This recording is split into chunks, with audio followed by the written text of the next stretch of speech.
The women of Harlan Creek, Texas, had a habit of pressing their lips together in that particular way whenever Edgar Brooks walked past, a soft look of collective sorrow pulling at the corners of their mouths, as though simply witnessing the man move through the world was enough to stir something tender and mournful in their chests. Fannie Atwood noticed this on her very first morning in town. She had arrived on the Wednesday stage out of Abilene in the late spring of 1882, her single trunk strapped to the back of the coach, and her good wool traveling dress already dusty from the long road that cut through the flat brown heart of West Texas. She was 26 years old, recently released from the suffocating obligation of nursing her widowed father through 2 years of slow decline, and she had come to Harlan Creek because her cousin Clara had written that the town needed a schoolteacher, and the town had a roof, and the town was not Abilene, where every corner held a memory that ached like a pulled tooth. She had not come looking for anything except a fresh start and maybe a classroom with decent light. She stood on the plank sidewalk outside Delaney's General Store on that first Thursday morning, a paper in hand, trying to make sense of the hand-drawn map her cousin Clara had sketched to show where the schoolhouse sat relative to the livery stable, when she heard the sound of boot heels on the boards behind her, and turned to find a lean, quiet-looking man in a faded brown vest walking in her direction. He was perhaps 30 years old, maybe 32, with dark hair that needed cutting and a jaw that had been introduced to a razor at some point in the last 3 days, but had clearly not become close friends with one. He walked with a slight hitch in his left leg, not a dragging limp but a hesitation, as though that particular leg required a word of persuasion before it committed to each stride.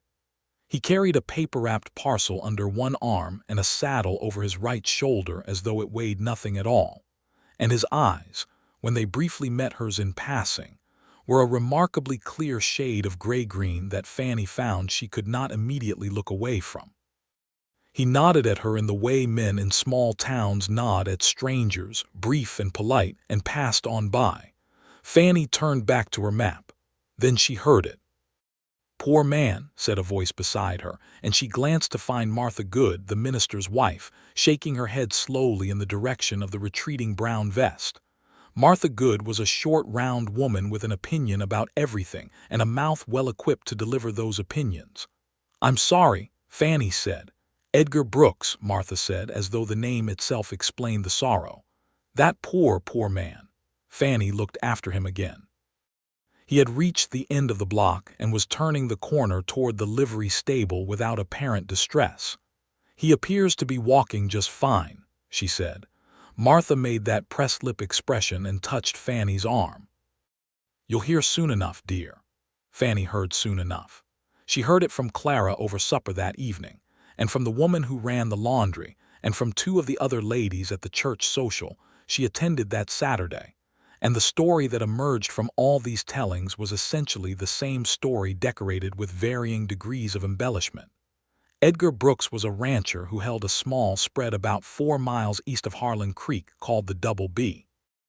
He had come to the county 6 years ago as a young man of 24, bought a piece of land that nobody else had wanted because the creek that ran through it had a tendency to flood in spring, built himself a house with his own 2 hands over the course of a summer, and then done something that the women of Harlan Creek found deeply, permanently heartbreaking. He had married poorly. Her name had been Delia Marsh, a girl from San Antonio whose father had owned a hardware concern and who had been, by all accounts, lovely to look at and catastrophically unsuited to ranch life. She had lasted 14 months in the house on the Double B before she had packed what she could carry and departed on the southbound stage without so much as a note left on the kitchen table. That had been 2 years ago. Since the departure of Delia Marsh, Edgar Brooks had lived alone on his ranch, come to town once a week for supplies, spoke to people when spoken to, worked his land with the assistance of one hired hand named Old Pete Carmichael, who was 60 years old and deaf in one ear, and gave every outward appearance of being a man who had folded himself quietly inward and intended to remain that way. and the women of Harlan Creek pitied him comprehensively. They pitied the limp that he had acquired in a fence-mending accident the previous autumn that had left him with a fractured bone in his left ankle, imperfectly healed. They pitied the fact that his house was undoubtedly dark and cold, and devoid of the feminine touch. They pitied the way he ate his noon meal alone at the counter of Me's kitchen every Thursday. They pitied the fact that Delia had left him, and the further fact that no woman since had apparently shown any interest in occupying the vacancy she had left. No one asked whether Edgar Brooks might prefer things the way they were. Pity, Fannie had observed, rarely paused long enough to ask that particular question. She asked it that very Saturday at the church social, setting her lemonade glass down on the table and looking at Clara directly. "Has anyone actually asked him whether he is unhappy?" Clara blinked. "Well, no, but you can see it on him." "What can you see?" "That loneliness," Clara said, pressing her hands together. "That awful quiet loneliness."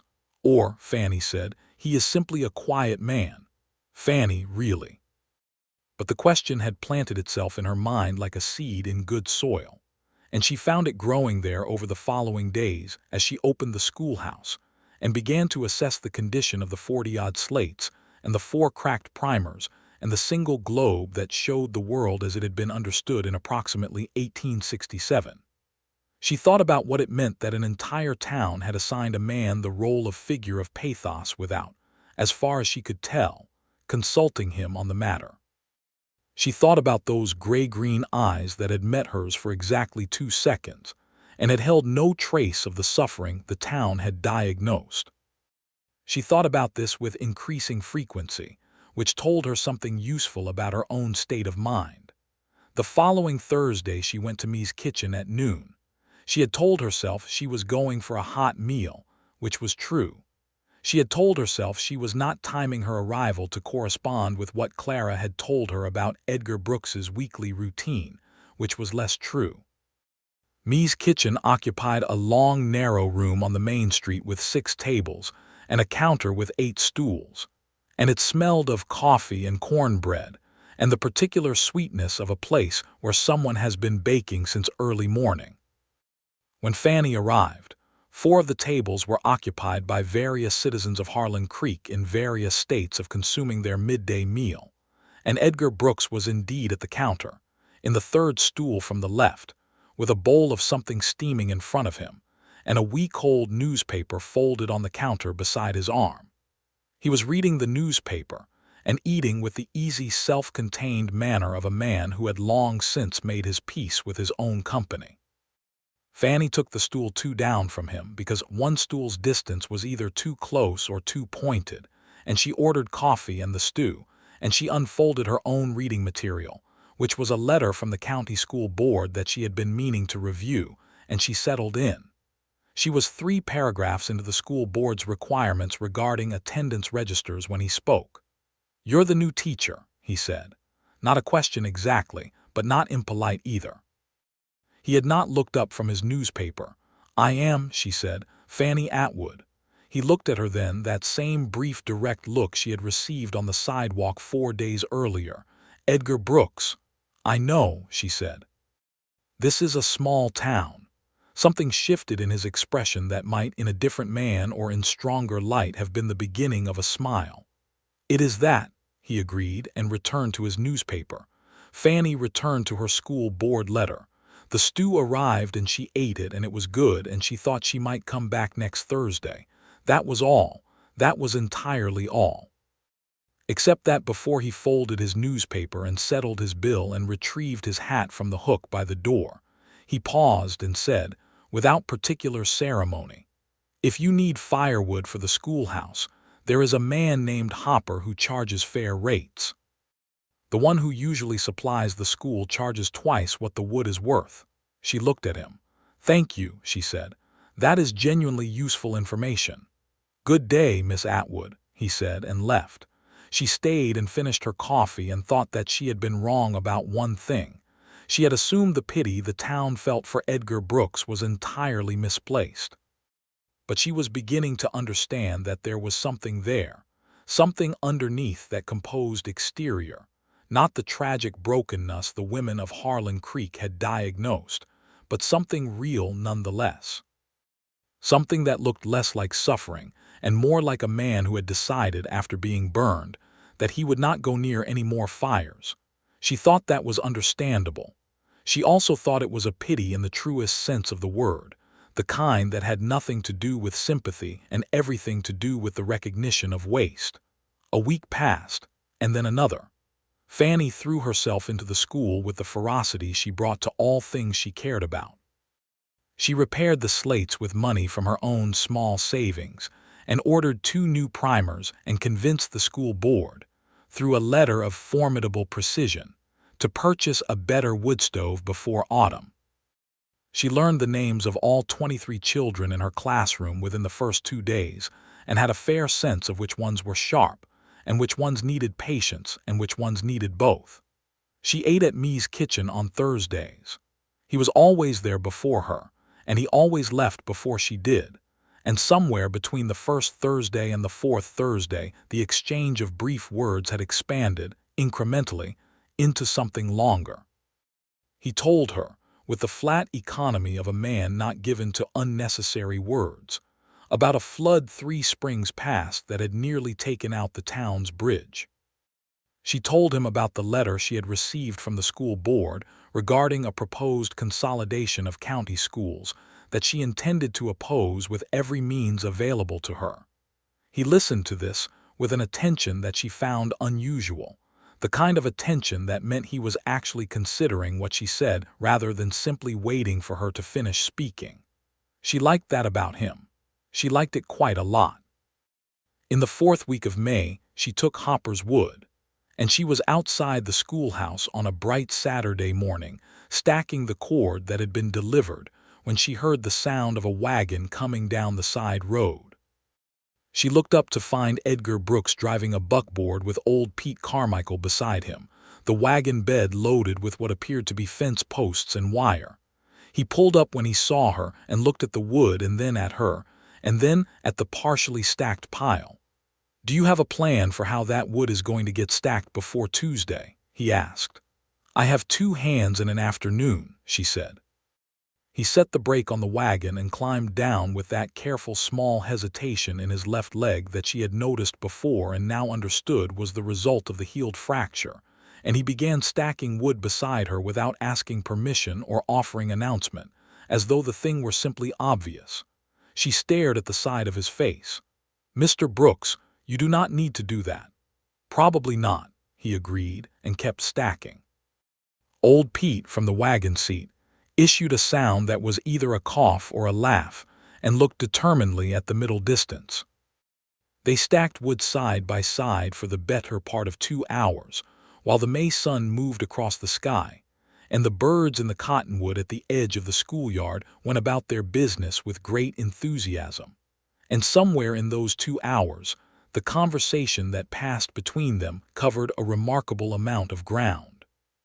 She learned that he had come from Missouri originally, from a farming family in the hill country north of Springfield, and that he had come west because the land there was used up and the land here was not.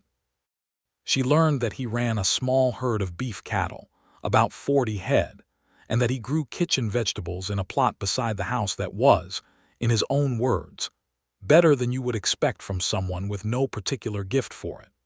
She learned that he read whatever he could get his hands on, and that Me's Kitchen received the newspaper from Austin 3 days after publication, and that he found 3-day-old news to be perfectly sufficient for his purposes. He learned that she had grown up in a town in central Texas called Granger, that she had attended a teaching college in Austin, that she had 2 older brothers, both of whom were settled and respectable and not particularly interesting, and that she had strong opinions about the inadequacy of the primers currently used in rural schools across the state of Texas. Strong opinions about primers, he said. There was that thing in his expression again, that almost smile. "The primers matter," she said firmly. "The books children learn to read from shape what they think reading is for. If the books are dull, the children conclude that reading is dull, and then you have lost them." He considered this with his characteristic thoughtfulness. "That is not wrong," he said. "I know it is not wrong," she said. He looked at her then, a longer look than usual, and there was something in it that she did not have a name for yet, but that settled somewhere between her ribs with a pleasant and slightly alarming warmth. When the wood was stacked and he and old Pete had continued on their way with the fence posts and the wire, she stood for a moment in the schoolyard and had a frank internal conversation with herself about the direction her thoughts were taking. She concluded that she was a grown woman of 26 who had spent the past 2 years attending a dying man and had earned the right to think whatever she pleased about whoever she pleased, and that this particular man, regardless of what the women of Harlan Creek had decided about him, was interesting to her in a way that she intended to pay attention to. She went back inside and marked arithmetic papers for 2 hours and thought about gray-green eyes approximately 4 times per page, which she considered a reasonable average. June came to West Texas with its particular brand of merciless ambition. The heat settled over the county like a wool blanket, thick and yellow, and the creek that ran through the Double B rose with the early summer rains and then receded, leaving the grass along its banks extraordinarily green and the air above it smelling of wet earth and wild onion. Edgar Brooks did not know precisely when he had started looking forward to Thursdays in any way other than as the day he picked up his weekly supplies. He was aware that the awareness had crept up on him the way most important things did, quietly and from behind, so that when he finally acknowledged it, he found it had been there for some time already. He had not looked at a woman with interest since Delia had gone. He had told himself, in the long, flat winter months following her departure, that this was fine, that he was suited to solitude in ways that some men were not, that the ranch needed tending and the cattle needed tending, and there was enough work in a day to fill a day, and enough quiet in the evenings to fill the evenings too. He had believed this. He had, in fact, continued to believe it until a woman with brown eyes and a frankness of expression that he found simultaneously disarming and refreshing had sat 2 stools down from him at Me's kitchen and told him she knew who he was because it was a small town, in exactly the tone of voice that made it clear she found that fact mildly absurd and was not going to pretend otherwise. He had spent the better part of the following Thursday's ride into town, informing himself that he was not going to be a fool about this. He had informed himself further that a woman like Fannie Atwood, clearly educated and clearly competent, and clearly in possession of her own strongly held views about the world, had come to Harlan Creek to teach school and not to become entangled with a rancher who had already demonstrated, via the evidence of his first marriage, that he was not particularly well suited for the domestic expectations of the arrangement. He had then gone to Me's kitchen and had the most genuinely engaging conversation he could remember having in at least 2 years, and had driven home afterward telling himself he was still not going to be a fool about it. This campaign of self-instruction was going poorly. He was still thinking about this on a Saturday morning in the second week of June when old Pete appeared at the barn door and said, in the brusque, uninflected voice of a man who had been saying things without ceremony for 60 years, "That teacher woman is riding up the South Road." Edgar straightened up from where he had been crouching beside a fence post and looked, and Pete was right. There was a figure on horseback coming up the packed dirt track that connected the Double B to the main road, and the figure was Fannie Atwood on a roan mare that he recognized as one of Hanley's rental horses, and she was wearing a practical brown riding skirt and a hat with a brim that did actual work, and she looked as comfortable on that horse as though she had been raised to it. He walked to the gate and waited. She pulled up the mare and looked at him. "I hope I am not intruding," she said. "You are not," he said. "Good." She swung down from the horse with easy efficiency and led the mare to the hitching post herself, without waiting to be offered assistance, and then turned and looked at the house and the barn and the near pasture with that direct assessing gaze he had come to recognize. "I wanted to see your garden," he blinked. "My garden. You mentioned it was better than expected, That is an interesting claim, and I wanted to evaluate it. She said this with complete composure, as though arriving uninvited at a man's ranch to inspect his vegetable plot was a perfectly ordinary Saturday activity. He took her to the garden. It was, in point of fact, considerably better than expected. He had built raised beds from cedar boards along the south-facing wall of the house, 4 of them, and they held orderly rows of tomatoes, squash, pole beans climbing a string trellis, and a section of herbs that he had planted experimentally based on a description in a book and that had, to his mild astonishment, thrived. The whole thing was watered by a gravity-fed system he had rigged from a rain barrel that he was privately rather pleased with. Fannie stood at the edge of the garden and looked at it for a long moment. "Edgar Brooks," she said. "Yes, this is remarkably good. Something loosened in him that he had not realized was tight. I have been working at it," he said. "The trellis is ingenious," she said, crouching down to examine the beans. "Did you design that yourself?" "Based on something I read," he said. She looked up at him from her crouched position with an expression he could not entirely interpret, but that did something complicated and pleasant to his chest. "A man who reads and grows beans and builds systems," she said. "The women of this town have entirely the wrong idea about you." He went still.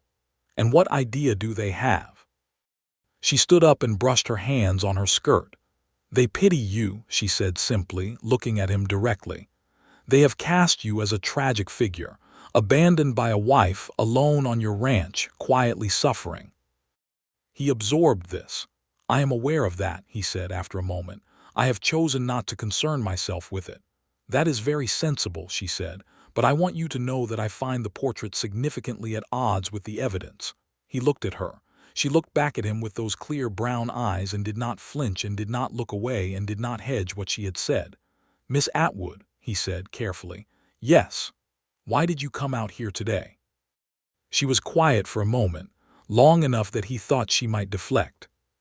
Then she said, "Because I think you are someone worth knowing, and I believe in being direct about that kind of thing rather than waiting for circumstances to arrange themselves conveniently.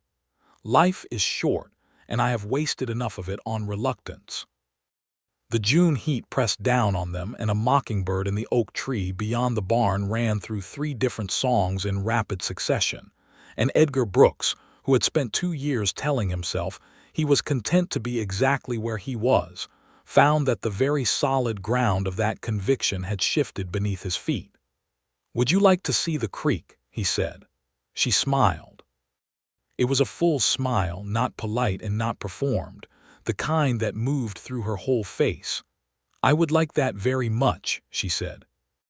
They walked to the creek together through the long grass, the mare ground-tied behind them, the afternoon heat pressing close, and they talked for 2 hours about everything and nothing, about the school and the ranch and Missouri and Texas and books, and the relative merits of various approaches to kitchen gardening, and whether the new governor of Texas would manage to be less corrupt than the previous one, which they agreed was a low bar but one worth at least attempting to clear.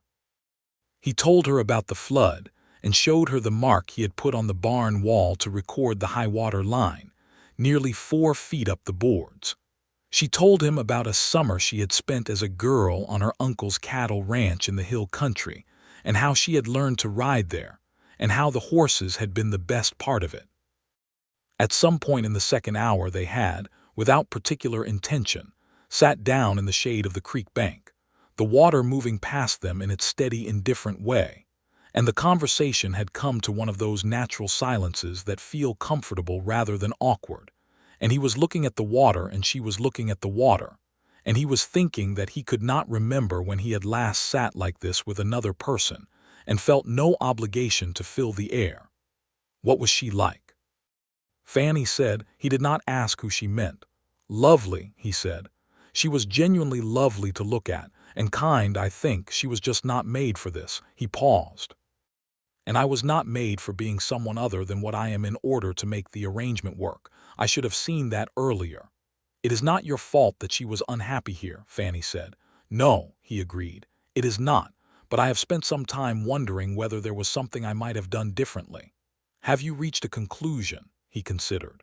I think the conclusion is that some things are not fixable with effort, he said. And the sooner you accept that, the less time you waste.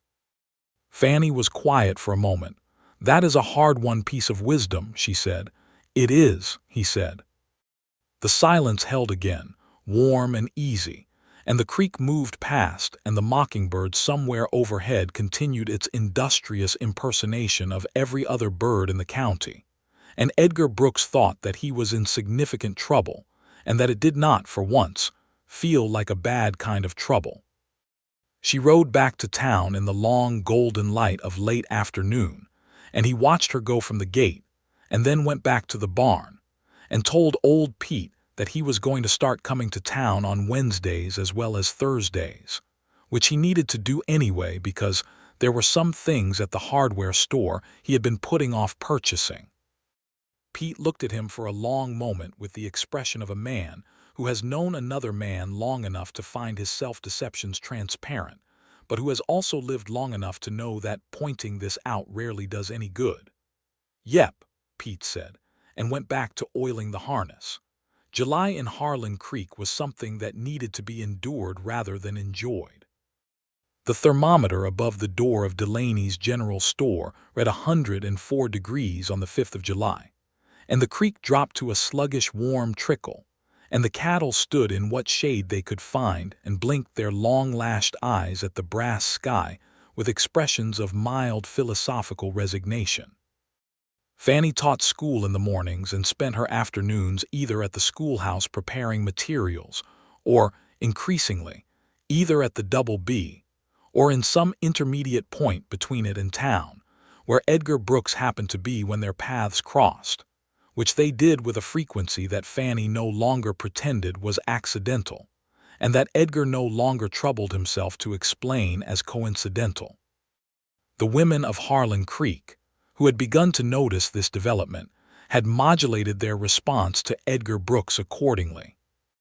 The collective expression of tender sorrow that met him on the main street had been replaced by something more complicated, a mixture of approval and speculation, and in the case of Martha Good, a proprietary satisfaction that suggested she felt somehow responsible for the match, although Fannie could not identify anything Martha had done that contributed to it in any way. On the second Wednesday of July, Edgar came to town on the pretext of the hardware store and found Fannie on the sidewalk outside the store she had been meaning to go into, and they ended up walking together to the end of the main street and back again, and somewhere on that walk he took her hand. He did not make a production of it. He did not preface it with a speech or request permission or frame it as a significant gesture.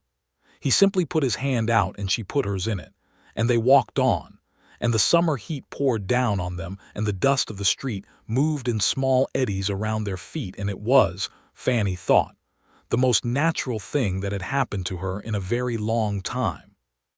She looked at their joined hands and then at his face, and he was looking straight ahead down the street with a slight deliberateness that told her this had not been casual, that this had in fact required something from him, and she tightened her fingers slightly around his and felt, rather than saw, the way his jaw eased. "I want to tell you something," he said. "All right," she said. "I am not a man who enters into things lightly," he said. "I am telling you that in the interest of honesty, not as a discouragement." "I know you are not," she said. "And I am also not a man who, having entered into something, leaves it for no reason," he said. "I want you to know that too." She understood what he was not quite saying, what he was carefully building a frame around for her in case she needed the context. She stopped walking and he stopped with her, and she turned to look at him directly. "Edgar," she said, "I am not Delia." Something moved through his face, a release of something held very quietly for a long time. "No," he said. "You are distinctly not." "Good," she said. "Now let us keep walking because it is approximately 100 degrees, and I would like to be in the shade before I dissolve entirely." He laughed.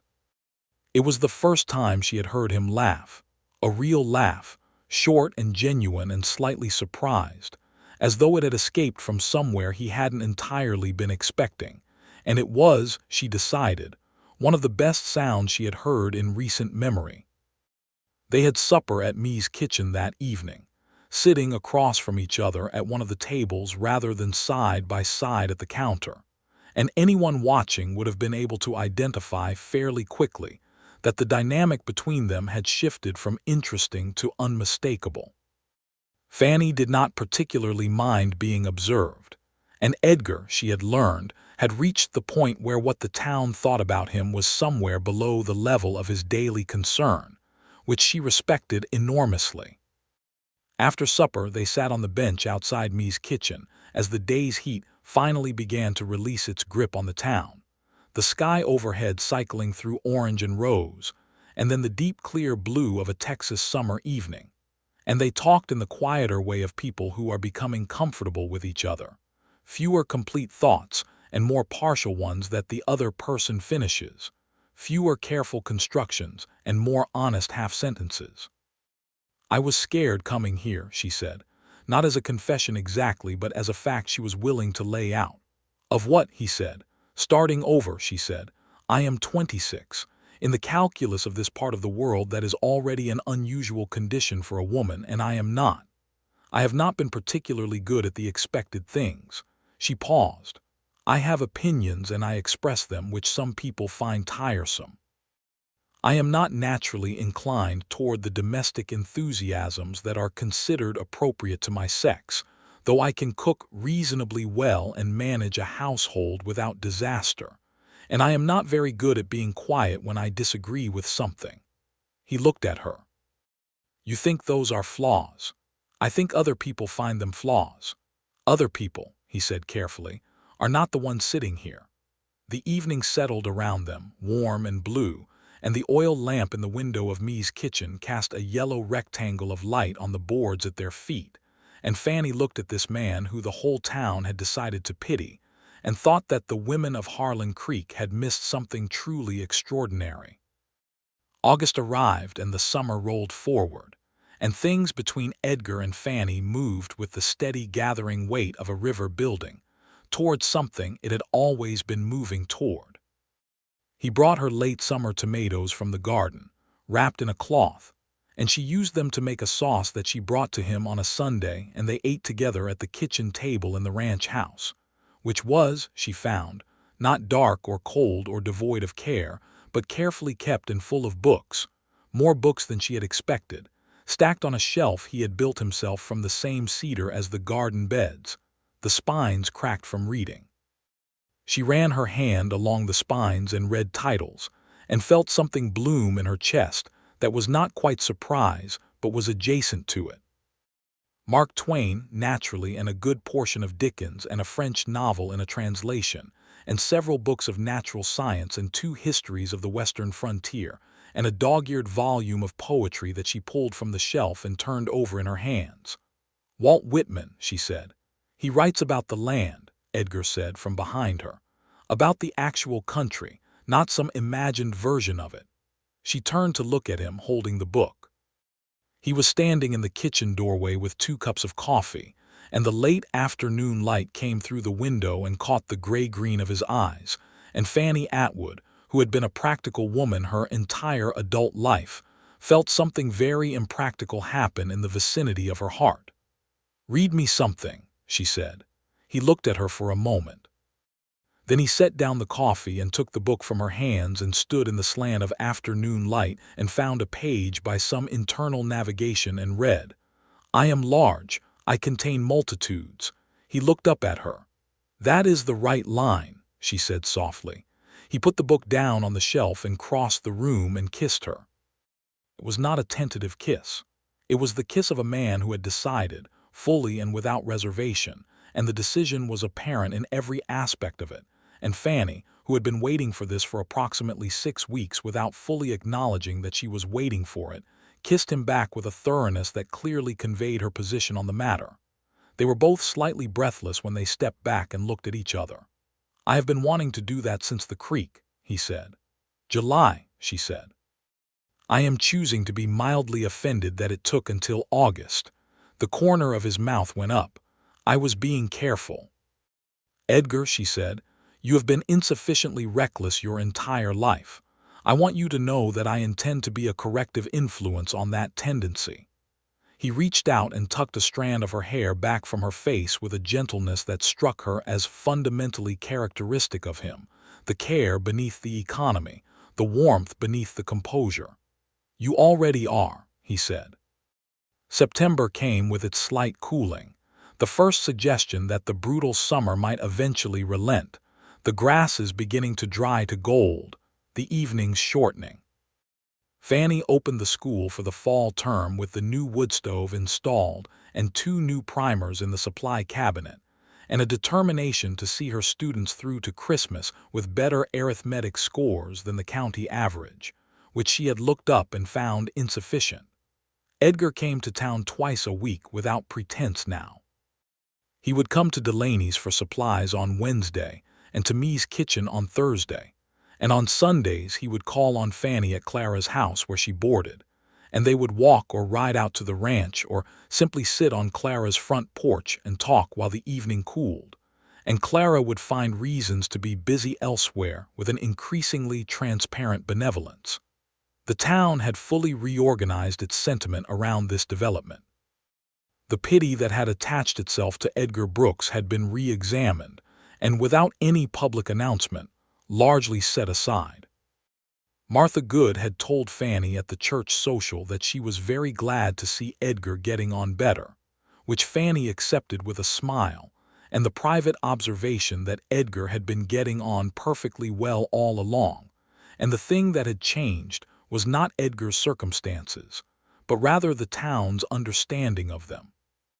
There were still, she knew, people who thought she was an unusual choice, a schoolteacher with opinions and a tendency to say them, for a man who had already experienced one marriage that had not suited either party. There were still whispered conversations that fell quiet when she walked past, and she caught her share of appraising looks from women who had decided they had an interest in Edgar Brooks's welfare, and were not entirely certain that Fannie Atwood's qualifications for the position were adequate. She let this wash off her. She knew what she knew. She knew it from the way he listened when she spoke, and from the 2 Whitman books that appeared on the schoolhouse supply shelf with no attribution, because he had noticed, in passing, that she had mentioned wanting them.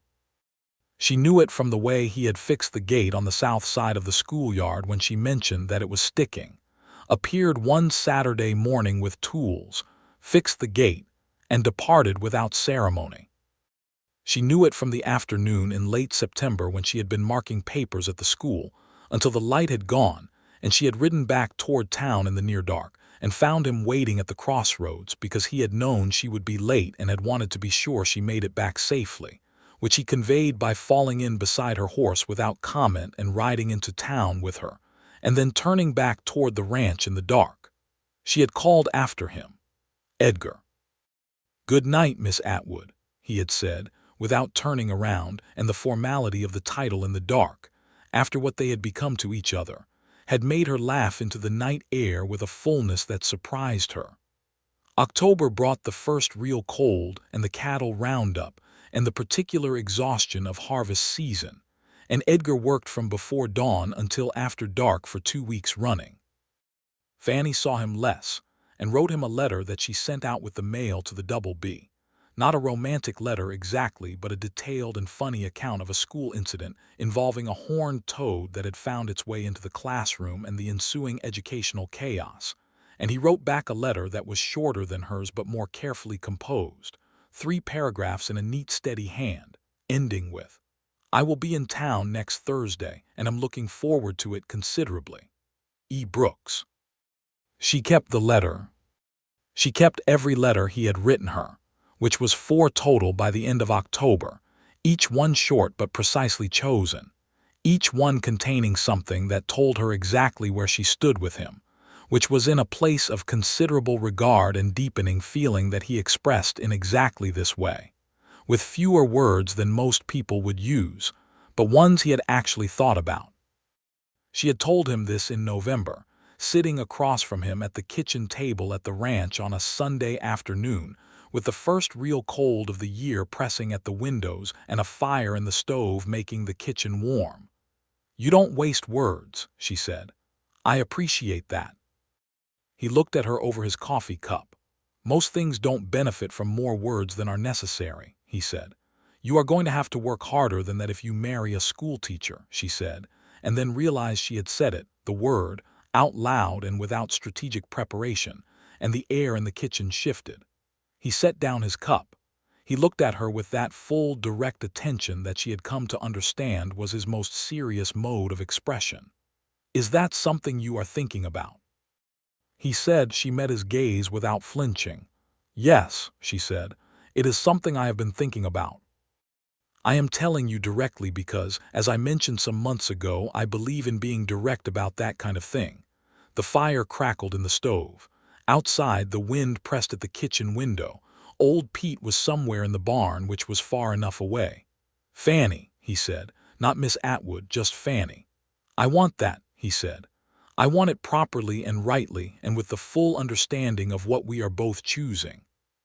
She felt something settle into place in her chest with the quiet finality of a bolt being drawn home. "Good," she said. "Then we are agreed."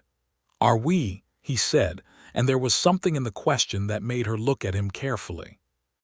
He was watching her with an expression she had not seen before, something more open than his usual reserve, something that had come up from a deeper level. "I need to ask you something," he said. "Ask," she said. "The last time," he said carefully.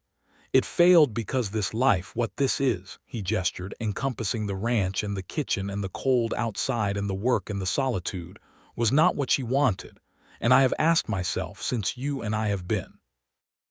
this has been what it has been, whether I have been honest with you about what this life is."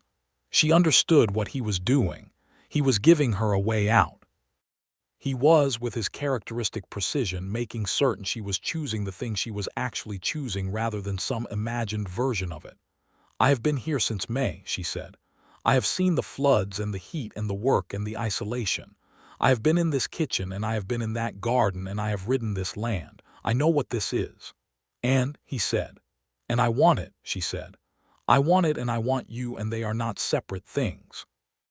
He stood up and came around the table, and she stood up to meet him, and he took her face in his hands and looked at her for a moment in that way he had, as though making a thorough and honest assessment, and then he kissed her in the warm kitchen with the fire in the stove and the cold pressing at the windows and old Pete somewhere in the barn mercifully minding his own business.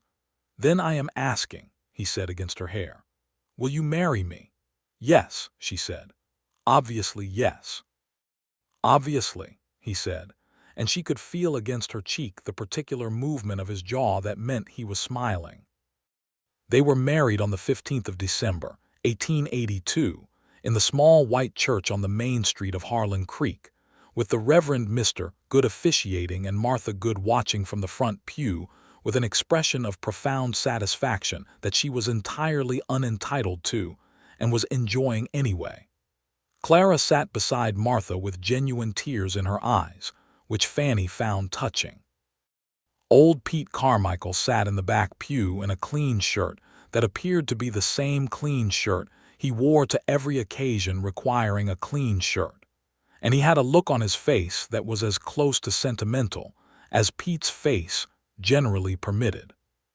Fannie wore a dress that she and Clara had made from a cream-colored wool that Clara had ordered from San Antonio, simply cut but carefully done, with a sprig of dried wildflowers in her hair because December in West Texas did not offer fresh ones, and she carried herself down the aisle with the straight-backed self-possession that was simply her natural carriage and that Edgar, watching her come toward him, found so characteristic and so completely her that it made his chest ache with something that required a larger word than happiness.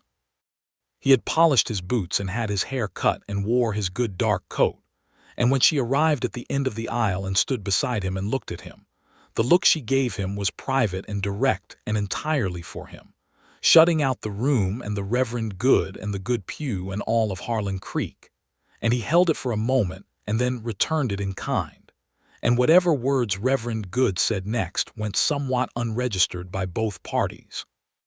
They were registered enough when it mattered, however. When the Reverend asked the essential questions, They both answered clearly and without hesitation. After the ceremony, Mee's kitchen had been cleared and expanded with trestle tables for a wedding supper that Mee had organized with the territorial efficiency of a general. And the town came and ate and talked and drank apple cider, and the whiskey that Delaney had contributed from his private store. And there was music provided by 2 fiddle players from the Rafter T Ranch who knew approximately 15 songs and played all of them twice. Fannie danced with Edgar, who was not a natural dancer, but moved through it with the same careful deliberation he brought to everything, and did not tread on her feet once, which she considered a success. She danced with old Pete, who was a surprisingly good dancer for a man of 60 with compromised hearing, and who did not say anything during their dance but looked at her with those weathered eyes and nodded once, which she understood to mean something more than a nod usually meant. She danced with Clara, and she shook the hands of a great many people, and she ate the finest supper she had eaten since arriving in West Texas, and she sat beside her husband at the head table, and they talked to each other in the stolen half-sentences of people who want to be having a private conversation, but are obligated to be public, small exchanges about the food and the music and Pete's surprising dancing ability. Each one an arrow between them, each one landing. At the end of the evening they drove out to the Double B in the cold dark, her trunk packed and loaded in the wagon bed, the stars overhead in their extraordinary winter abundance, the flat land spreading out in all directions in the pale light. She sat beside him on the wagon seat, and the cold pressed in, and he put his arm around her, and she leaned into the warmth of him, and they went home. The ranch house, which she now understood as her home, looked different in the dark with the lamp she had left burning in the window before the wedding, a yellow square of welcome, and the horses in the near pasture were pale shapes in the starlight, and the whole thing struck her as so exactly right that she sat for a moment after he set the brake, not moving, just looking. "All right," he said. "Better than all right," she said. They went inside into the warmth. Winter settled over the Double B and over the county, and over the small white town of Harlan Creek. The creek froze along its edges for the first time in 3 years, and the cattle huddled in the windbreak of cedar that Edgar had planted along the north fence 5 years ago with exactly this end in mind. Fannie continued to teach school, riding in on clear mornings and staying with Clara on the worst weather days, and Edgar continued his work, the relentless particular work of a ranching life, and they moved together through the winter days with the natural ease of 2 people whose rhythms have found each other. She learned the ranch. She learned it with the thoroughness she brought to learning anything she cared about, which meant she asked questions constantly and accepted incomplete answers never. She learned which of the cattle were temperamental and which were manageable. She learned how the gravity-fed water system worked and how to adjust the valve when the pressure dropped. She learned to bank the stove correctly at night so the kitchen was warm in the mornings. She learned that old Pete had a particular corner of the barn that he used as a sitting room, and that he was reading his way through a collection of dime novels of the Western variety, which she found simultaneously charming and faintly ironic given that he was himself a character who would not have been out of place in one. Edgar, for his part, learned her. He learned the particular focused silence that meant she was working through a problem and should not be interrupted. He learned that she was a morning person with strong opinions about coffee, and that insufficient coffee in the morning affected her general outlook on human nature, in ways that he chose to prevent by simply ensuring the coffee was adequate. He learned that she thought aloud, and did not always need him to respond, and was, in fact, sometimes mildly irritated if he tried to solve the problem she was thinking aloud about before she had finished thinking it aloud. "I am telling you about it," she said one January evening when he had offered a solution to the arithmetic problem she was working through, "not asking you to fix it. There is a difference." "My apologies," he said. "Don't apologize. Just understand the distinction." "I do understand it," he said. "I apologize for not applying it." She looked at him. "You are in many ways an unusually sensible man." "I am learning," he said with that near smile. "We both are," she said. February brought the first thaw and then a late freeze, and then, at the very end of the month, a week of extraordinary weather, warm and clear and smelling of the spring that was still 6 weeks away, but that the land seemed to be practicing for. On a Sunday afternoon of that fall spring week, Fannie and Edgar rode the full perimeter of the Double B, all 4 miles of it, on horses that were as glad to be moving freely in the good weather as their riders were, and she saw the full extent of the land for the first time as a continuous whole rather than in sections. The Double B was not the largest ranch in the county by any measure. It was not the most dramatically situated or the most improved or the most productive. What it was cared for. The fence lines were tight and in good repair.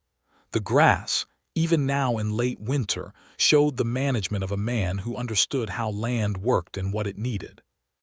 The creek, running strong with snowmelt from the distant hills, moved through the eastern quarter with a sound she had come to associate with everything good about this particular patch of ground. She pulled up her horse on the slight rise above the creek and looked out at it, and Edgar pulled up beside her. "What are you thinking?" he said. "I am thinking that whoever told you this land was not worth having was wrong," she said. He looked out at it. "I thought so," he said. "It floods, but it floods because the water wants to be here. That means the land is good." "The land is very good," she said. He looked at her rather than the land. "So are you," he said, simply and without decoration. She turned to look at him, surprised not by the sentiment but by its directness, which was unusual for him even after months of marriage. He was looking at her with the full open honesty that came out of him only occasionally, only when something had pushed past the natural reserve, and what was in his expression was so plainly what she had hoped she would see there that she felt her throat tighten unexpectedly. "Edgar Brooks," she said. "Yes. You are a great deal more than this town ever gave you credit for." "You gave me credit," he said. "I did," she agreed. "From approximately the 3rd Thursday. "The 3rd Thursday," he said, "when I told you about Hopper and the firewood." "You told me something useful," she said. "That was the thing. You just told me something useful directly and practically with no fuss. I thought there is a man worth knowing." He was quiet for a moment. Then he said, "I thought you were going to come back to me's kitchen the following Thursday, and I decided I needed to be sure I was there." "You were there first," she said. "You were always there first." "I was there early," he said, and the corner of his mouth went up. She laughed, and her horse shifted under her, and she reached out and laid her hand on his arm, and the February sun was warm on their backs, and the creek moved below them, and the land stretched out in all its plain and genuine beauty. And Fannie thought that of all the things she had been afraid of when she stepped off the stage in Harlan Creek on that dusty Wednesday in May, this, specifically this, had not been among the fears. This fullness, this particular rightness, which perhaps, she thought, was how the best things happened. Not because you went looking for them with that specific shape in mind, but because you went looking honestly, and they turned out to be something you could not have named in advance. Spring came properly in March, and with it the creek rose as it always did, 4 inches above the marker on the barn wall, and then 5, and Edgar watched it with the practiced attention of a man who has read this particular warning before. He got old Pete, and the two of them moved the vulnerable cattle to the higher pasture, and he filled sandbags with Fannie helping, working steadily beside him in the muddy yard as the rain came down without apology, and they stacked the bags along the south side of the house where the ground ran low toward the creek. It did not flood badly enough that year to test the bags seriously, but the preparation was sound, and when the creek crested and fell back, and the mud dried and the grass along the creek bank emerged in an almost violent green, Fannie looked at the sandbag barrier they had built together and felt a satisfaction that surprised her with its depth. "We do good work together," she said. "We do," he agreed. What she did not yet know, on that March morning in the wet spring air, was that she was already carrying their child. She found out in April. She was not surprised exactly, but she sat with it for 2 days before she said anything, turning it over in her mind with the careful, honest attention she gave to anything important. She was certain about what she felt, which was a settled, expanding happiness that was also a little frightening in the way that all things of real consequence were. She thought about the school and the teaching and the life they had built and added this new element to the equation, and found that it not only fit but seemed, in some way she hadn't anticipated, to complete something. She told him on a Wednesday evening in April while she was helping him with the end-of-day work in the barn, handing him things as he repaired a piece of harness in the lantern light. "Edgar," she said. He said, focused on the stitching. "I am going to have a baby." He stopped. He looked up at her across the workbench. The lantern light fell between them, and the barn was quiet around them except for the horses shifting in their stalls and the deep, steady sound of the night outside. "In autumn," he said. "September or October," she said. He set down the harness and came around the workbench and took her face in his hands, the way he did when something was important enough to require his full attention, and looked at her with those gray-green eyes that she would never entirely finish discovering, and what was in them was something so uncomplicated and clear and complete that it made the whole world go simple and good. "Fannie," he said. "I know," she said. "Are you pleased?" he said. "Yes," she said. "Completely." He kissed her with a tenderness that she felt all the way through, and then he held her in the barn in the lantern light while the horses breathed their steady, warm breath in the stalls, and she thought she had never in her life been more entirely and honestly where she was supposed to be. Summer returned, different from the last one, the heat the same, but the world inside it changed. Fannie taught school through the spring term and concluded it in May, and spent June and July and August on the ranch. And as the summer advanced and her shape changed, she moved through the work of the ranch life with the practical determination that was her natural mode, accepting help where it was useful and declining it where it was not. Edgar watched her with a careful attention that he tried to make unobtrusive and that she mostly pretended not to notice, and sometimes, when it was unnecessary, pointed out directly. "I am moving a chicken," she said, one July afternoon, in response to his positioning himself as though available to assist. "It is not a two-person task." "I am standing here," he said. "You are standing here in a manner that indicates readiness to intervene." "I am standing here in a manner that indicates I am in the vicinity," he said. She looked at him. He looked back at her with perfect composure. She moved the chicken. He made no further move to intervene. This was their register now, something like play but rooted in the real, a shorthand built from months of knowing each other, a private language that only made sense from the inside. Martha Good came to call in August and sat in the ranch house kitchen, and admired the garden through the window and drank coffee, and told Fannie at length about the correct way to prepare for a confinement, which Fannie listened to with polite attentiveness, while internally filing the majority of it in the category of well-intentioned excess. When Martha left, she stood at the gate and watched the wagon back down the track to the road, and then went back inside and told Edgar what Martha had advised, and he listened with the same expression he used for 3-day-old news from Austin, which was the expression of a man who has decided to receive information without necessarily being governed by it. "She means well," Fannie said. "She does," Edgar agreed, "and some of it was not entirely without use." "Which part?" "The part about the doctor from Abilene," Fannie said. "Clara mentioned him too. Dr. Whitfield, she said he is good. I think we should send for him when the time comes rather than relying on Mrs. Harker." "Already done," Edgar said. She looked at him. "When?" "June," he said. "I wrote to him in June. He has agreed to come when we send word." She stared at him for a moment, and then the stare softened into something that was both exasperation and enormous affection. "You could have told me." "I thought you might say you didn't need him," he said. She considered this. "You are not wrong," she said. "I know," he said.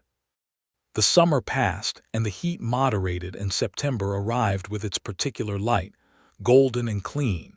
And on a Tuesday in the first week of October, their son was born in the ranch house at the Double B with Dr. Whitfield from Abilene and a practical and competent midwife, named Rosa Medrano from the southern end of the county in attendance, and Edgar, who had stationed himself in the kitchen for the final portion of the process at the combined insistence of Dr. Whitfield and Rosa, heard the first cry from the bedroom and went very still at the kitchen table until the door opened and Dr. Whitfield came out and said, "She is fine and you have a boy," and Edgar Brooks, who was not a man who showed the internal weather easily, put his face briefly in his hands. "Mr. Brooks," Dr. Whitfield said, not unkindly.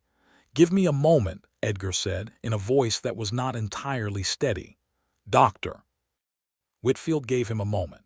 When he went in, Fannie was sitting up against the pillows with the determined look of someone who has just accomplished something significant and knows it, and in her arms was a small, red, furious person who had recently been introduced to the world and was still forming his opinion of the arrangement.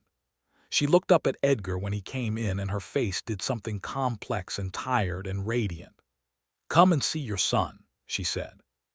He sat on the edge of the bed beside her and looked at the small face, the eyes clenched shut, the tiny clenched fists, the bewildering perfection of something so small being so complete, and he reached out and very carefully put one finger against the baby's hand and the small fist opened reflexively and closed around it and Edgar went perfectly still. "Henry," Fannie said, "if you agree." "Henry," he said, and his voice was completely steady now as though the name had settled something. "Henry Brooks." "Henry Brooks," she confirmed. He looked at her. "Are you all right?" "I am extremely well," she said. "Tired, but extremely well, Edgar." "Yes. You are going to need to tell old Pete." He laughed quietly, careful not to disturb the baby. "Pete will receive the information in his characteristic way. He will grunt and nod and go back to whatever he was doing," she said. "And then he will come inside tomorrow morning and leave a carved wooden horse on the kitchen table," Edgar said. "Which is what he did when the barn cat had kittens, and I don't think he will do any less for an actual human child." Fannie laughed too, carefully. "I love old Pete," she said. "So do I," said Edgar, and he meant it, the way he meant the things he said without qualification. He stayed beside her while she slept and the baby slept, and the October night pressed at the windows of the ranch house at the Double B, and the cattle were in the pasture, and the garden was in its autumn end-of-season quietude, and the books were on their cedar shelf, and the water barrel sat at the corner of the house, and the sandbags were stacked along the south wall, and old Pete was in his bunk in the small room off the barn, probably reading a dime novel. And outside the creek moved in its steady way over its familiar stones, and inside this room Edgar Brooks sat in a chair beside his wife and his son and was, in the simplest and most unambiguous way, at home. Fannie was back to teaching by January, with Henry left in the capable care of Rosa Medrano, who had taken to him with an enthusiasm that Henry appeared to reciprocate. The schoolhouse felt good to her again in the way it had felt good that first spring, the children and the slates, and the morning light coming through the east windows, the smell of chalk dust and wood smoke and the morning cold still on their coats. She was glad of the work. She had always been a person who needed work, not as a distraction from life, but as one of its organizing satisfactions. She had also resolved the question of the county school consolidation. In the end, it was her letter to the county superintendent, 6 pages long, meticulously argued, with specific reference to the distances involved and the inadequacy of the transportation available to rural children, that had tipped the decision against consolidation. Clara had told her that the superintendent had read the letter aloud at the county board meeting, which gave Fannie a satisfaction she found it polite to keep largely to herself. She told Edgar, who said, "I would not expect otherwise." "That is a very high opinion," she said. "It is an accurate one," he said. She thought about that, about the simple directness of it, how he had never modified his regard for her based on what others thought of her, how from the very first Thursday at Me's kitchen he had met her exactly as she was and made no suggestion that any part of her ought to be different. She had understood over the past year and a half that this was not a small thing. It was, in point of fact, one of the largest things. Spring came again to West Texas, and the creek rose in its predictable way, and the cattle went to the high pasture, and the sandbagging was done with the comfortable efficiency of people who have done it before. And Henry, now 6 months old, observed this activity from a blanket in the doorway of the house, with the solemn, evaluating expression of a small person who is collecting data about the world and has not yet decided what to make of it. "He has your eyes," Fannie said. "He has yours," Edgar said, looking up from the sandbag he was filling. "He cannot have both sets," she said. "He has gray-brown eyes," Edgar said. "That is both sets." "You cannot actually see the color from here," she pointed out. "I know the color," he said, and went back to his sandbag, and she looked at Henry, who looked back at her with the calm of a 6-month-old who has no sense of the argument happening on his behalf, and she thought that Edgar was probably right about the color. The spring flood that year was worse than the previous one. The creek came up overnight, and by morning had broken its banks along the eastern quarter, and was moving through the lower pasture in a brown sheet that reached the fence line before it stopped rising. The sandbags held the house, which they had been designed to do, and the cattle were safe in the high pasture, and old Pete spent 2 days moving fence posts to higher ground with the expression of a man who finds this kind of urgency tiresome but not alarming, which was probably the correct response. There was property damage, 3 sections of fence along the creek bank, and a small outbuilding that had been on low ground and should have been moved years ago. And when the water receded and the mud dried in the spring sun, there was a week of hard repair work that left everyone sore and short on sleep. But the land emerged from it green and wet and fundamentally alive, and Edgar looked at the high water mark on the barn wall and said, 6.5 inches above last year. And Fannie looked at the green line of the creek bank vegetation and said, "The beans are going to be extraordinary this summer." And Pete said something inaudible that was probably an agreement and went to find the post-hole digger, a woman from the southern end of the county named Mrs. Delgado came through town that April to see the doctor about her youngest, and she stopped at the schoolhouse to ask about enrolling her children the following fall. And she and Fannie talked for a long time on the schoolhouse steps in the April sun about the quality of schooling available, and whether the curriculum adequately served the Spanish-speaking children of the county, which Mrs. Delgado put forward as a matter of real concern, with a directness that Fannie found immediately admirable. "It does not," Fannie said honestly. "I am working on that. I have been corresponding with a teacher in San Antonio who has a bilingual curriculum that I think could be adapted." Mrs. Delgado looked at her with an appraising expression that reminded Fannie somewhat of the way Edgar looked at things he was deciding about. "You are serious," she said. "I am always serious about the school," Fannie said. "Good," said Mrs. Delgado, and they shook hands like people who have agreed on something important. There were injustices in the county, as there were in every county in Texas in 1883, and Fannie did not pretend otherwise. The Mexican families who worked the southern ranches and the few remaining Comanche families who lived at the edge of the territory received the particular inequities of a system built around the interests of people who looked nothing like them, and the school reflected this in the gaps between what it offered and what it withheld. She could not fix the system from a single schoolhouse in a West Texas town. She knew this. But she could do what was within her reach, and what was within her reach she intended to do fully and without apology. She told Edgar about the conversation with Mrs. Delgado that evening. He listened in his characteristic way and then said, "Hopper's nephew speaks Spanish. He worked as a teacher in Laredo for 2 years before he came up this way. If you wanted help with the curriculum material." She looked at him. "How do you know that about Hopper's nephew?" "Hopper told me," he said. "Last summer, we were waiting for a load at the mill and talking." Edgar: "Yes, you pay attention to a remarkable variety of things."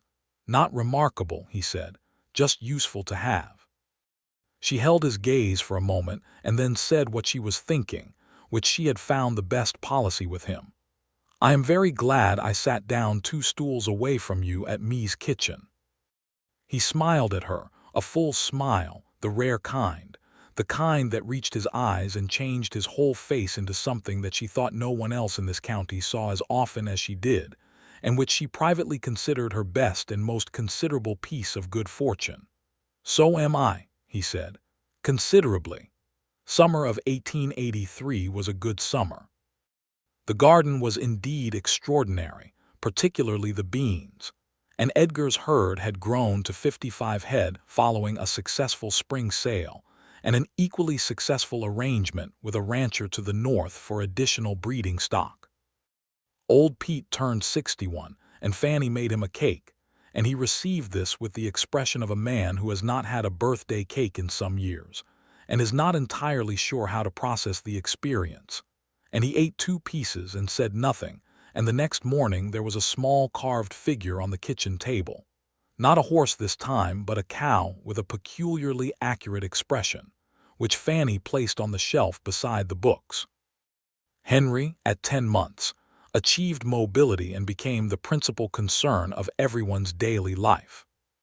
He was a large-spirited child who combined Edgar's deliberateness with Fanny's directness in ways that were simultaneously heartening and exhausting, and he had a particular enthusiasm for the chickens, and for old Pete's bootlaces, and for the carved wooden horse that Pete had left on the kitchen table when he was born, which Henry had commandeered and subjected to a rigorous and well-traveled career. Clara came out for Sunday suppers regularly through the summer and talked about a young man from the hardware concern who was paying her attention, and Fanny listened with interest and asked the right questions and refrained from offering the kind of advice she had not been asked for, though she had it ready.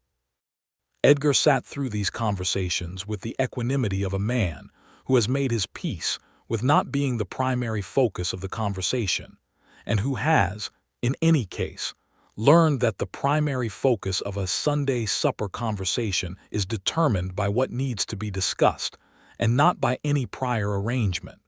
He had also, over the summer, begun talking more. Not dramatically more, not in the way of a man who had undergone some transformation, but in the incremental way of a man who has discovered, or rather rediscovered, that there are people worth talking to and things worth saying. He talked to Fanny in the evenings on the porch as the summer cooled toward dusk, about the herd and the land, and the things he was reading, and occasionally about Missouri and his family, and the shape of the life that had made him before the double B. She listened to these things with the same full attention she had always given him, and he knew she was listening the same way he always had, which was to say completely. He told her, one August evening, about the fence accident that had broken his ankle. He had not told anyone the full account of it, which was not the brief incident the town apparently believed it to be, but rather a longer and more frightening event, a section of fence that had come down on him in the dark at the edge of the ravine on the north end of the property, pinning his leg for the better part of an hour before old Pete had found him, and the long ride back to the ranch in the dark holding himself together by will alone. She listened to this without interrupting and without the expression of theatrical sympathy that the telling of pain sometimes elicited in people who were more concerned with their own response to it than with the person telling it. When he finished, she was quiet for a moment and then said, "That must have been a very long hour." "It was," he said, "and you healed it yourself because there was no doctor closer than Abilene and you did not want to make the journey." "Correct, Edgar," she said. "Yes. Next time something like that happens, you will make the journey." "There will not be a next time," he said. "I replaced that section of fence with something that cannot come down the same way." "Nevertheless," she said. He looked at her. "Nevertheless," he agreed. This was another register of theirs, the direct and unyielding version, the one that lived underneath all the other registers, the one that said, "I am here and you matter, and the things that happen to you happen to me too, and I will not pretend otherwise."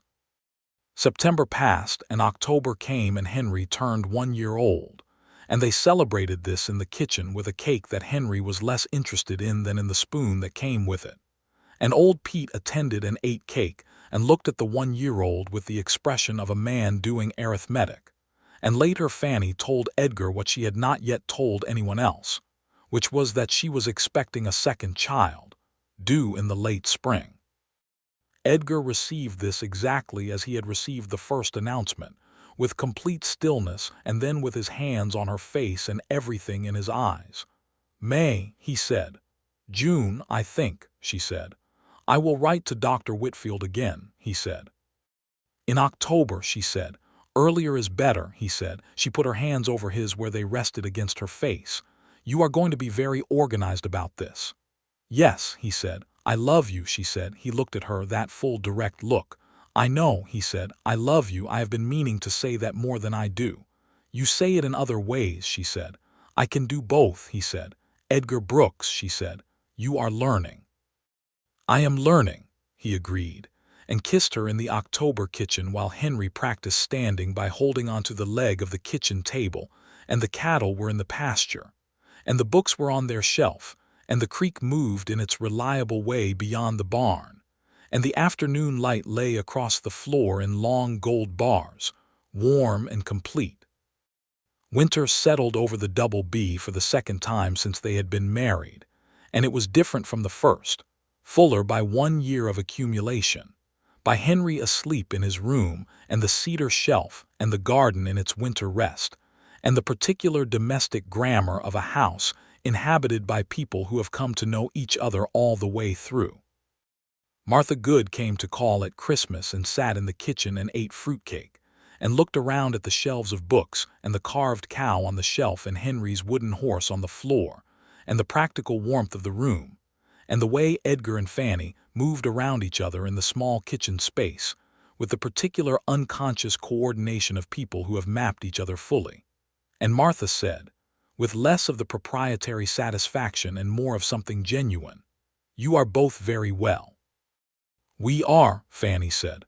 "I am very glad," Martha said, and for once she meant it in exactly the way it was intended and not as a preamble to anything further. After Martha left, Fannie told Edgar about this small exchange, and he listened and then said, "She was never wrong to be glad for it. She was just wrong about the cause." Fannie looked at him. "What was the cause?" "Not pity," he said. "Not what she thought was missing." He paused. "Just the right person at the right time, paying the right kind of attention." She looked at him for a moment across the winter kitchen. "That is the most words I have ever heard you use to make a point that could have been made in 5, she said. "The point required it," he said. "The point," she said, "is exactly right." She moved to where he was standing, and he opened his arms, and she stood inside them, and the winter pressed at the windows of the Double B, and Henry made sounds in his room that indicated the afternoon nap was concluding. And old Pete was in the barn with his dime novels and his harness oil and his 61 years of knowing exactly what he thought about things. And the creek moved over its stones in the flat country east of Harlan Creek. And Fannie Atwood Brooks, who had arrived on a dusty stage in the late spring of 1882 looking for a classroom and a fresh start, stood in the kitchen of the ranch she had come to love with the man she had come to love more than she had known there was room for loving, and thought that the women of this town had looked at Edgar Brooks and seen a tragedy, and she had looked at him and seen something else entirely, something they had missed with their soft mouths and their pitying eyes, and she had simply had the presence of mind to find out what it was. She had found out immediately, on the third Thursday, when he told her about Hopper and the firewood, on the Saturday in May when he stacked wood beside her without asking permission, on the afternoon at the creek when he spoke about Delia without bitterness and about his own failures without excuse, on the Wednesday when he took her hand without ceremony, in the cold dark of the kitchen when he asked, and in her own certain unhesitating yes, and in all the accumulated days since. She had found out immediately that what the town had mistaken for tragic emptiness was in fact something far rarer.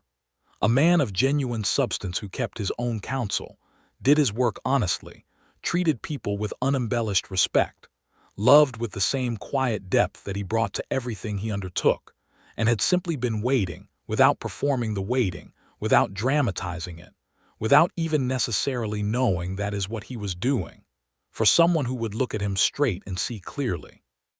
She had looked straight, she had seen clearly. And the thing she had seen had turned out to be, as she had suspected it would be, worth everything. The second child arrived in June of 1884, a girl this time, with Dr. Whitfield present as organized in the October letter, and the ranch house filled with two small voices where there had been one. And Edgar came outside one morning that summer and found Fannie sitting on the porch in the early light with the baby on her shoulder and Henry asleep against her side, both of them utterly surrendered to their rest. And he stood in the doorway and looked at this picture for a long moment before she looked up and saw him. "Good morning," she said quietly, careful of the sleeping children. He crossed the porch and bent and kissed her hair, and then stood with his hand on her shoulder and looked out at the double B in the morning light, the garden in its summer abundance, the cattle in the near pasture, old Pete's smoke rising from the little stovepipe above his room, the creek somewhere beyond the rise, moving over its stones in its steady and permanent way.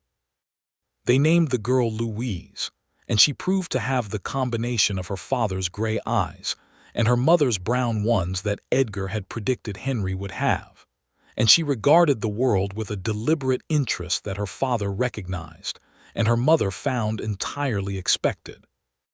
And she and Henry and old Pete and the carved wooden horse and the carved cow and the Whitman on the shelf and the boots by the door and the coffee on the stove in the morning were the contents of a life that needed nothing added and nothing taken away.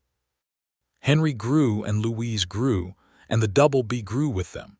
60 head of cattle by 1885, a second rain barrel, a new section of fence along the whole eastern boundary, rebuilt from the creek bank up in a way that accounted for the floodwaters more intelligently than the old fence had.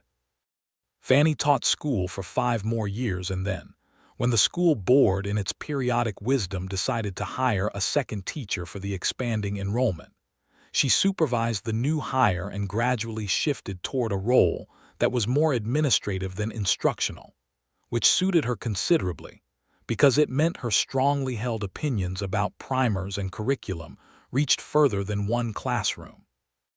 The women of Harlan Creek, who had watched all of this unfold over the years, had arrived at an understanding of Edgar Brooks that bore essentially no resemblance to the one they had held when Fannie stepped off the stage. The pity had been replaced by something more accurate, by a respect that was also slightly rueful, the look of people who have missed something obvious for a long time and have enough honesty to know it. Martha Good had told Fannie once a few years on that she was not sure what she had expected from Edgar Brooks, but that what he had turned out to be was considerably better. "Yes," Fannie had agreed, "it is." "What made you see it?" Martha asked. Fannie thought about this. "He told me something useful," she said, "without fuss, without needing anything from me in return for it. He just told me what I needed to know." She paused. "That kind of person is not common, I recognized it." Martha pressed her lips together in that familiar way, but this time the expression was not pity. It was something closer to acknowledgement. Edgar Brooks, who had been the man every woman in town pitied, had not changed. He was the same man who had walked past Fannie on that first Thursday morning with his saddle over his shoulder, and his newspaper under his arm, and his own good company keeping him sufficient. He still spoke in fewer words than most people, and still read more books than the county would have expected, and still grew better tomatoes than someone with no particular gift, for it had any right to grow. He still moved through the world with the composed self-possession of a man who had looked honestly at his own failures and his own character, and had arrived at a workable understanding of both. What had changed was simply that someone had looked back.